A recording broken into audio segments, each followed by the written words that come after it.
is The Opinions, a show that brings you a mix of voices from New York Times opinion. You've heard the news. Here's what to make of it.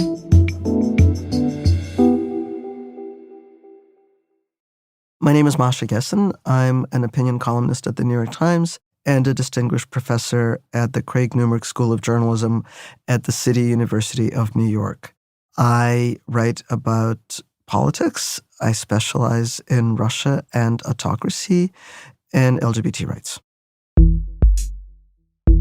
I went into Tuesday's vice presidential debate with a sense of dread because I thought that the last debate was kind of a disaster.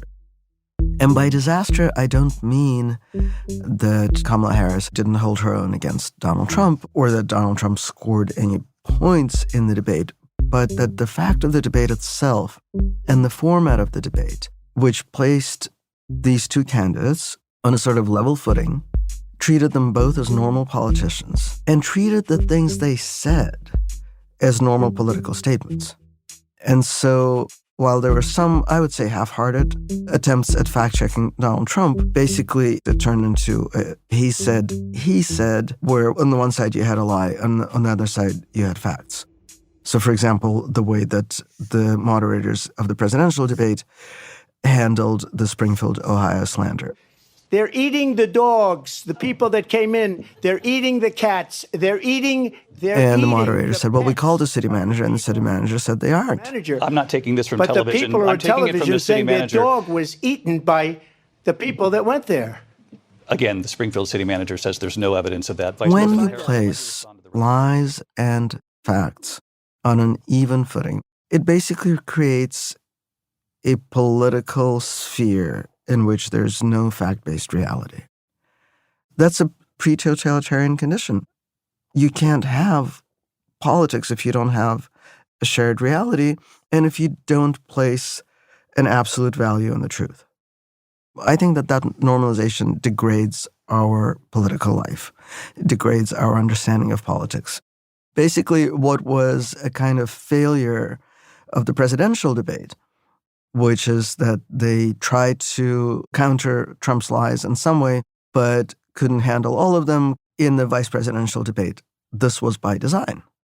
So they made an agreement ahead of time that they were not going to do real-time fact-checking. And not only did they allow Vance to lie, for example, about Trump saving the ACA, but the moderator asks Waltz a yes or no question that, according to Trump, Waltz has said that abortions in the 9th month are absolutely fine. Former President Trump said in the last debate that you believe abortion, quote, in the 9th month is absolutely fine. Yes or no? Is that what you support? I'll give you 2 minutes. That's not what the bill says. But look, this issue is what's on everyone's mind. So the moderator asks Waltz about something that A, she knows isn't true, B, is not a thing, and puts it on him to deny that he ever said such a thing or that the thing even exists. And of course he fumbles. He fumbles because it is almost impossible to answer a question like that without somehow also implicating yourself in the lie. We, as journalists, do our absolute worst when we engage in a kind of false even-handedness. What I think the moderator's thinking was, and I can only conjecture, but their thinking was probably, we have one candidate who is in the habit of lying, as is his running mate. Let's find a way that we can show that we're equally critical of both candidates. So before Vance even has to face a question about January 6th or about whether Trump lost the 2020 election, let's ask Waltz why he lied about being in Hong Kong during Tiananmen Square. You said you were in Hong Kong during the deadly Tiananmen Square protests in the spring of 1989. But Minnesota Public Radio and other media outlets are reporting that you actually didn't travel to Asia until August of that year. Can you explain that discrepancy? Yeah, well, and to the folks out there who didn't get the idea that that is in any way comparable to the kinds of really malignant lies that Trump and Vance have been spreading intentionally. Right? There's no equality here. Senator Vance, you have said you would not have certified the last presidential election and would have asked the states to submit alternative electors. That has been called unconstitutional and illegal. Would you again seek to challenge this year's election results, even if every governor certifies the results? I'll give you 2 minutes. Well, Nora, first of all, I think that we're focused on the future. We need to figure out how to solve the inflation crisis. Absolutely leaned into sort of the Trumpian line of framing the January 6th as, on the one hand, a peaceful protest, on the other hand, a question of freedom of speech, a reflection of fundamental American values. And this, as many people have noted, this was when Walz finally seemed to find his footing in the last 10 minutes of the debate. And I think this is another thing that was so disappointing to me. It's a classic false equivalence.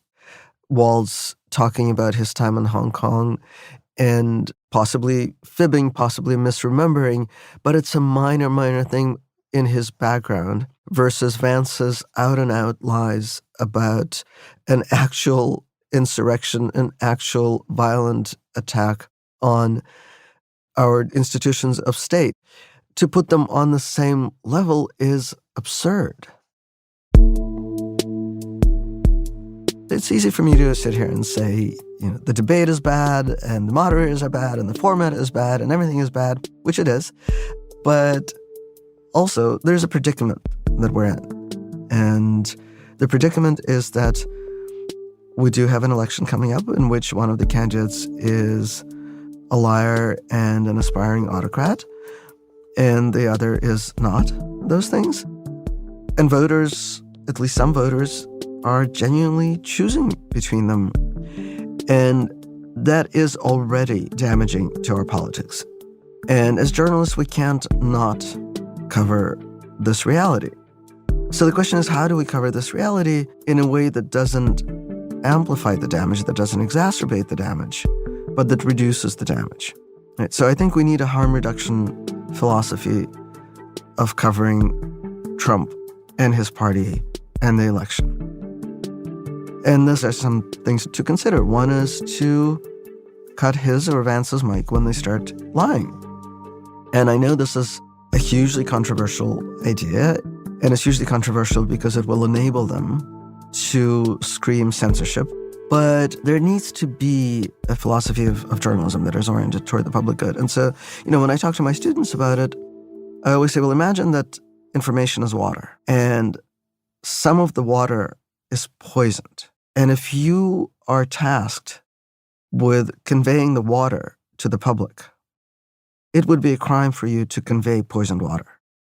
And I think that political lies in the public sphere, are just as poisonous to our politics as poisoned water is to humans. And if we think of ourselves as conveyors, as mediators, as media who transport this information, who transport this water, then we have this abiding responsibility to do something about it. We can't just turn to one of the candidates and say, I'd like to see you take a sip of that and see what happens to you. I think we also need to figure out ways to contextualize the candidates. Certainly, this 2-minute per person debate format is not conducive to creating nuanced or contextualized pictures. But what if we had a different format? What if journalists prepared fact-based reports to create context for the debate? Who said that the debate absolutely has to be broadcast live? If we have one person who is lying in the debate, maybe that's not the best possible format. And these are just some ideas. I mean, I don't sit around all day thinking about debates, but there are people whose job it is to think about debates all the time. And I don't think they're doing a very good job. So the debate was truly worse than I feared. If you think back to the presidential debate and how in the immediate aftermath, everybody said that Kamala won it, which she did. She was a better debater if you judge it as a debate.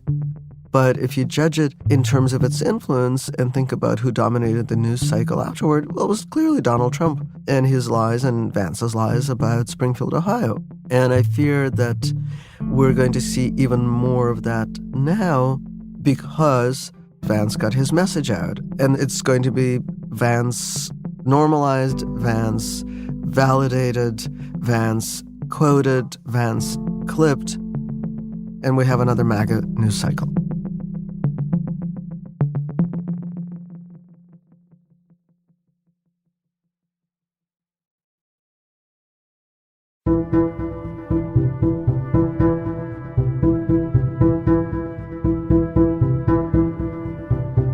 If you like this show, follow it on Spotify, Apple, or wherever you get your podcasts.